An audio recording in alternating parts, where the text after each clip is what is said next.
حضرت ابو بکر صدیق رضی اللہ تعالیٰ عنہ کے لیے جو سب سے بڑے چیلنج تھے، حضور صلی اللہ تعالیٰ علیہ وسلم اپنی وفات سے چند دن پہلے ایک لشکر کو ملک شام بھیج رہے تھے، ایک لشکر جس کا سپہ سالار حضرت اسامہ بن زید کو بنایا گیا تھا، جن کی عمر صرف 18 سال کی تھی۔ اس لشکر میں تقریباً 10,000 صحابہ تھے جو جا رہے تھے روم کے لیے یا ملک شام کے لیے، وہ نکل رہے تھے۔ وہ مدینے سے تھوڑا باہر نکلے تھے کہ حضور کی وفات کی خبر آ گئی، وہ لشکر واپس آیا مدینے میں۔ اب حضور صلی اللہ تعالیٰ علیہ وسلم کی تدفین بھی ہو گئی، حضرت ابو بکر خلیفہ بن گئے۔ دوسرا چیلنج آپ کے پاس یہ آیا کہ کچھ لوگ زکوٰۃ دینے سے انکار کر گئے، کہا اب ہم حضور صلی اللہ علیہ وسلم کی وفات کے بعد زکوٰۃ نہیں دیں گے۔ مانعین زکوٰۃ کہتے ہیں وہ لوگ اسلام کے ایک بنیاد کو چھوڑ رہے تھے، کہا حضور جب تک تھے ہم اپنے مالوں کی زکوٰۃ نکالتے تھے، اب نبی نہیں ہیں تو اب زکوٰۃ نہیں دیں گے، یعنی وہ اسلام سے برگشتہ ہو گئے، چھوڑ دیے۔ کچھ کافر ہو گئے، ان کا ایک فتنہ بھی اٹھ گیا تھا، مدینے کے آس پاس کے کچھ لوگ۔ ایک چیلنج یہ تھا۔ تیسرا ایک چیلنج تھا مسیلمہ کذاب، جو حضور صلی اللہ علیہ وسلم کی وفات کے بعد ہی فوراً اپنے نبی ہونے کا دعویٰ کرتی ہے۔ اس نے کہا میں نبی ہوں محمد صلی اللہ علیہ وسلم، اور اس نے ایک اچھی خاصی فوج بھی جمع کر لی، پیسہ تھا اس کے پاس، مال تھا۔ اب دیکھیں تین معاملات۔ ایسے وقت میں ایک طرف زکوٰۃ کے انکار کرنے والوں کا فتنہ بھی ہے، ان سے بھی مقابلہ کرنا ہے حضرت ابو بکر صدیق کو۔ اگر یہ چھوڑ دیا جائے تو یہ سوراخ بعد میں جو ہے نہر بن جائے گی۔ ایک طرف مسیلمہ کذاب جو جھوٹے نبی ہونے کا دعویٰ کر رہا ہے، اس سے بھی مقابلہ کرنا ہے۔ اور صحابہ اکرام، ظاہر سی بات ہے دونوں اگر جنگ چھڑتی ہے تو دونوں جگہ فوج کی ضرورت ہے۔ اس اثنا میں حضرت ابو بکر صدیق رضی اللہ تعالیٰ عنہ اسامہ بن زید کو کہتے ہیں جس لشکر میں حضور صلی اللہ علیہ وسلم نے تمہیں روم یا شام بھیجا تھا، اس لشکر کو لے کر جاؤ، اس لشکر کو لے کر جاؤ، اس میں 10,000 صحابہ جا رہے ہیں۔ اس وقت حضرت عمر فاروق نے کہا اے امیر المومنین خلیفۃ المسلمین، ایک طرف زکوٰۃ کے منکرین سر اٹھائے ہوئے ہیں، ایک طرف مسیلمہ کذاب دجال نبوت کا دعویٰ کر بیٹھا ہے، ایسے وقت میں آپ اسامہ بن زید کو 10,000 کا لشکر دے کر اس جگہ بھیج رہے ہیں، اس جنگ کو کینسل کر دیں، ابھی اس کو رکوا دیں، یہاں صحابہ کی ضرورت پڑے گی۔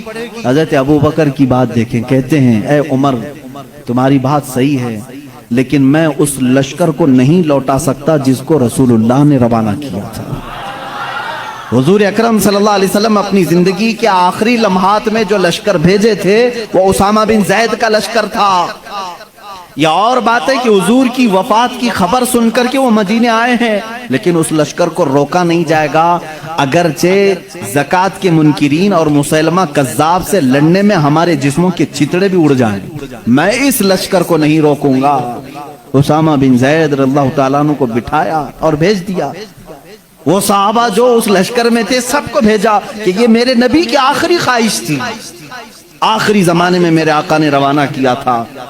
حضرت اسامہ بن زید کو جانتے ہیں کس طرح روانہ کر رہے ہیں؟ جس عمر میں صدیق اکبر تھے وہ 60 سال کی تھی، 18 سال کے جوان اسامہ بن زید سپہ سالار مقرر ہوئے، ان کو گھوڑے پر بٹھایا اور ان کے گھوڑے کی ناتی رسی پکڑ کر چلنے لگے۔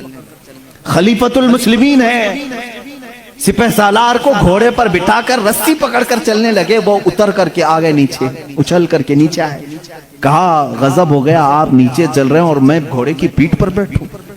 صدیق اکبر رضی اللہ تعالیٰ عنہ نے فرمایا اسامہ جلدی سے بیٹھ جاؤ، یہ نہ دیکھو کہ میں نیچے چل رہا ہوں، بس یہ دیکھو کہ اس پیٹھ پر تمہیں بٹھایا رسول اللہ نے، اس گھوڑے کی پشت پر تمہیں اللہ کے نبی نے بٹھایا ہے، اس کے بعد کوئی اور ہو ہی نہیں سکتا تمہیں اس پشت سے نیچے اتار سکے۔ یہ صدیق اکبر کا جذبہ تھا۔ کہا اے امیر المومنین آپ چھوڑ دیں، آپ رخصت کر دیں، مدینے سے باہر تک آنے کی آپ کو ضرورت نہیں، یہ لشکر روانہ ہو جائے گا، آپ یہاں سے خدا حافظ کہہ دیں۔ لیکن حضرت ابو بکر صدیق رضی اللہ تعالیٰ عنہ رسی پکڑ کر چلنے لگے۔ کہا اسامہ بن زید خلافت کی ذمہ داری میرے اوپر آ گئی، میں معاملات سنبھالنے میں لگ گیا، خواہش تو میری بھی تھی کہ میں تمہارے ساتھ لشکر میں جاتا، حضور اکرم صلی اللہ علیہ وسلم نے جس لشکر کو روانہ کیا اس میں میں بھی شامل ہوتا، لیکن میں جا نہیں سکتا خلافت کے معاملات کو لے کر، صرف رسی پکڑ کر کے اس لیے چل رہا ہوں کہ کل بروز قیامت جب اس لشکر کے نام پکارے جائیں تو سپہ سالار کی گھوڑے کی رسی پکڑنے والے میں میرا بھی نام آ جائے۔ اسامہ بن زید کو بھیجا، یہ بھی فتح پا کر کے واپس لوٹے اور بہت سارا مال غنیمت لے کر کے آئے، اور ایک فوج مسیلمہ کذاب سے لڑنے کے لیے بھیجی، مسیلمہ کذاب کو بھی قتل کر کے وہ صحابہ آئے جھوٹے نبی کو، ایک فوج مانعین زکوٰۃ کے پیچھے بھیجی، ان کا بھی خاتمہ کر کے وہ مدینے آئے۔ صرف ایک سال کے اندر صدیق اکبر رضی اللہ تعالیٰ عنہ نے ساری شورشوں کو، سارے فتنوں کو سب ختم کر دیا تھا۔